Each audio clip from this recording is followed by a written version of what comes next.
আমাদের বাড়ির পাশে কিন্তু লাগছে, খবর পাইছেন নেই?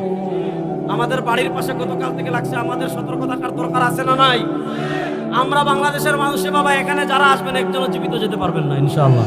এই ভারতকে কি আমরা ডরাই? জোরে বলেন।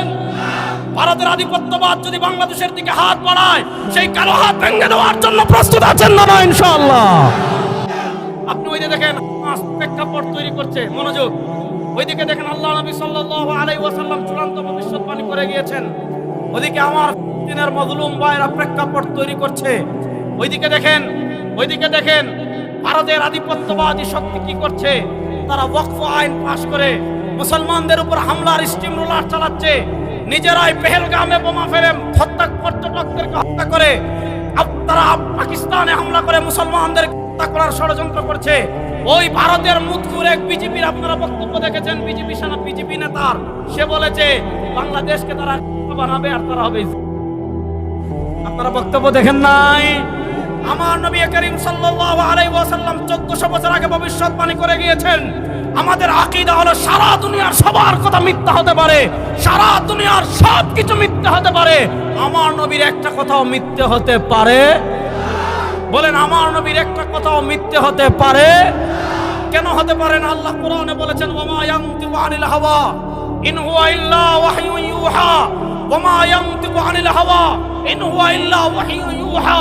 আমার নবী সরওয়ারে দু আলম, তাজদারে মদিনা, জনাবে মুহাম্মদুর রাসূলুল্লাহ সাল্লাল্লাহু আলাইহি ওয়াসাল্লাম নিজের পক্ষ থেকে একটা কথা বলেন না। আমার নবী যত কথা বলেন সব কার পক্ষ থেকে? জোরে বলেন, সব কার পক্ষ থেকে? সুতরাং আমার নবী 1400 বছর আগে ভবিষ্যৎবাণী করে গিয়েছেন, হিন্দুবাদী আধিপত্যবাদী শক্তির বিরুদ্ধে লড়াই হবে। এই স্বাধীন মানচিত্র 56,000 বর্গ মাইল বাংলাদেশের দিকে যারা হাত বাড়াবে, সেই কালো হাত ভেঙে দেওয়ার জন্য প্রস্তুত আছেন না ইনশাআল্লাহ? ভাই সময় কম, স্লোগান আমি পড়ে দিবেন এবার, যে কথা বুঝেন। এই বাংলাদেশের ইসলাম এবং স্বাধীনতাকে প্রশ্নবিদ্ধ করার জন্য, হুমকির মুখে ফেলার জন্য গত 52 বছর ভারতের আধিপত্যবাদী শক্তি আমাদের মাতৃভূমির বিরুদ্ধে যে কয়েকটা ষড়যন্ত্র করেছে, তার ভিতর অন্যতম হলো আমাদের উপর সেকুলারিজম চাপিয়ে দিয়েছে। আমাদের উপর কি চাপিয়ে দিয়েছে? সেকুলারিজম। সেকুলারিজমকে বাংলায় কি বলে? ধর্মনিরপেক্ষতা।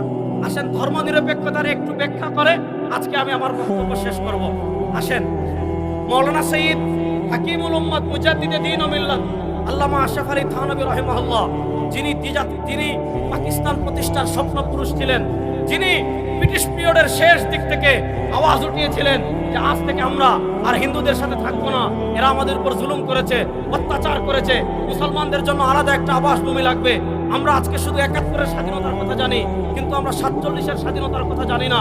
47-এ যখন পাকিস্তান ভাগ হয়েছিল, পাকিস্তানের স্বাধীনতার ভিত্তি ছিল, আপনি ইতিহাস খুলে দেখেন, এদেশের না সুরা উপমহাদেশের মুসলমান যখন পাকিস্তান প্রতিষ্ঠার আন্দোলন করেছে, তখন মুসলমানদের স্লোগান ছিল পাকিস্তান কা মতলব क्या লা ইলাহা,